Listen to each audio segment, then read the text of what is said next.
ಇನ್ನು ಇದೇನು ಸರ್ಕಾರಿ ಶಾಲೆನಾ ಅಥವಾ ಪಾಳು ಬಿದ್ದಂತ ಮನೇನೋ ಗೊತ್ತಾಗ್ತಾ ಇಲ್ಲ. ಮಂಡ್ಯದ ಅಂಚೆ ಮುದ್ದನಹಳ್ಳಿಯಲ್ಲಿ ಸರ್ಕಾರಿ ಶಾಲೆಯ ಮಕ್ಕಳ ಗೋಳು ಕೇಳತೀರದಾಗಿದೆ. ಹೆಂಚು ಕಿತ್ತೋಗಿದೆ, ಗೋಡೆಗಳು ಬಿರುಕು ಬಿಟ್ಟಿದೆ, ಮಕ್ಕಳು ಪ್ರತಿದಿನ ಜೀವ ಭಯದಲ್ಲೇ ಇದ್ದಾರೆ. ಕೊಠಡಿಗಳು ಅಧ್ವಾನವೆದ್ದಿದೆ. ಇದೇ ಕೊಠಡಿಗಳಲ್ಲಿ ವಿದ್ಯಾರ್ಥಿಗಳಿಗೆ ನಿತ್ಯ ಪಾಠವನ್ನ ಹೇಳ್ಕೊಡ್ತಾರೆ. ಬೀಳೋವಂತ ಸ್ಥಿತಿಯಲ್ಲಿದೆ ಕೊಠಡಿ ನೋಡಿ. ಇದೇ ಕಟ್ಟಡದಲ್ಲಿ ಮಕ್ಕಳು ಪ್ರತಿನಿತ್ಯ ಪಾಠ ಕೇಳ್ತಾರೆ. ಅದು ಅಲ್ಲದೆ ಹಲವು ಬಾರಿ ಮಕ್ಕಳ ಮೇಲೆ ಇದೇ ಹೆಂಚು ಬಿದ್ದು ಸಣ್ಣ ಪುಟ್ಟ ಗಾಯ ಕೂಡ ಆಗಿದೆ.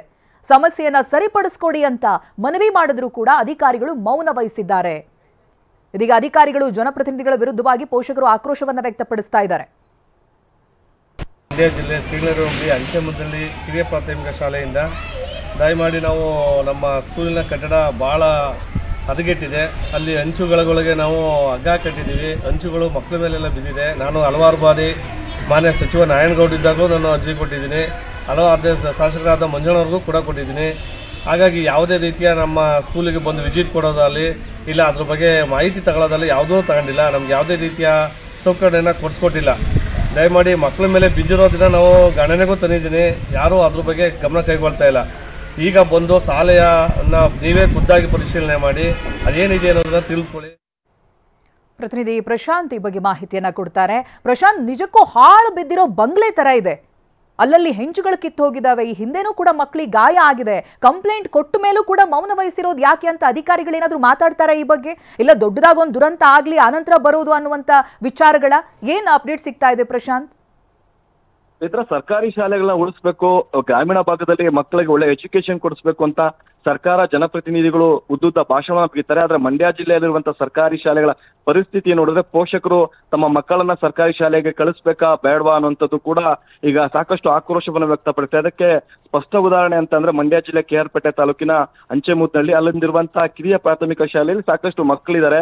ಆ ಒಂದು ಗ್ರಾಮದಲ್ಲಿರುವಂತ ಎಲ್ಲರೂ ಕೂಡ ಖಾಸಗಿ ಶಾಲೆಗಳಿಗೆ ಕಳಿಸ್ತೆ ತಮ್ಮ ಮಕ್ಕಳನ್ನ ಸರ್ಕಾರಿ ಶಾಲೆಗೆ ಕೂಡ ಕಳಿಸ್ತಾರೆ. ಆದ್ರೆ ಆ ಒಂದು ಸರ್ಕಾರಿ ಶಾಲೆಯ ವ್ಯವಸ್ಥೆ ಸಂಪೂರ್ಣವಾಗಿ ಹದಗೆಟ್ಟಿರುವಂತದ್ದು. ಯಾವ ಸಂದರ್ಭದಲ್ಲೂ ಕೂಡ ಬೀಳುವಂತಹ ಪರಿಸ್ಥಿತಿ ಇದೆ. ಈ ಒಂದು ಶಿಥಿಲಗೊಂಡಿರುವಂತಹ ಕೊಠಡಿಯಲ್ಲೇ ಮಕ್ಕಳು ಪಾಠ ಕೇಳುವಂತಹ ಪರಿಸ್ಥಿತಿ ಕೂಡ ನಿರ್ಮಾಣವಾಗಿರುವಂತದ್ದು.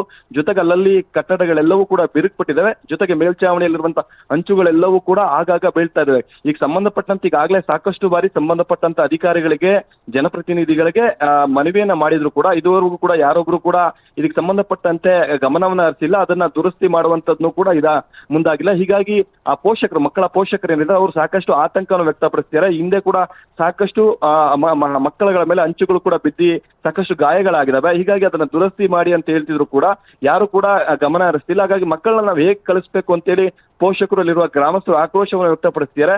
ಮುಂದೆ ಏನಾದ್ರೂ ದೊಡ್ಡ ಮಟ್ಟಿನ ಅನಾಹುತ ಆದ್ರೆ ಅದಕ್ಕೆ ಸರ್ಕಾರ ಸಂಬಂಧಪಟ್ಟಂತ ಇಲಾಖೆಯವರು ಕೂಡ ಹೊಣೆ ಆಗ್ತಾರೆ. ಈಗಾಗಲೇ ಕೂಡಲೇ ಆ ಒಂದು ಶಾಲೆಯನ್ನ ಅಭಿವೃದ್ಧಿ ಪಡಿಸಬೇಕು ಅಂತ ಹೇಳಿ ಪೋಷಕರು ಕೂಡ ಒತ್ತಾಯವನ್ನ ಮಾಡ್ತಿರುವಂತದ್ದು. Chaitra, okay, thank you Prashanth ಮಾಹಿತಿಗಾಗಿ.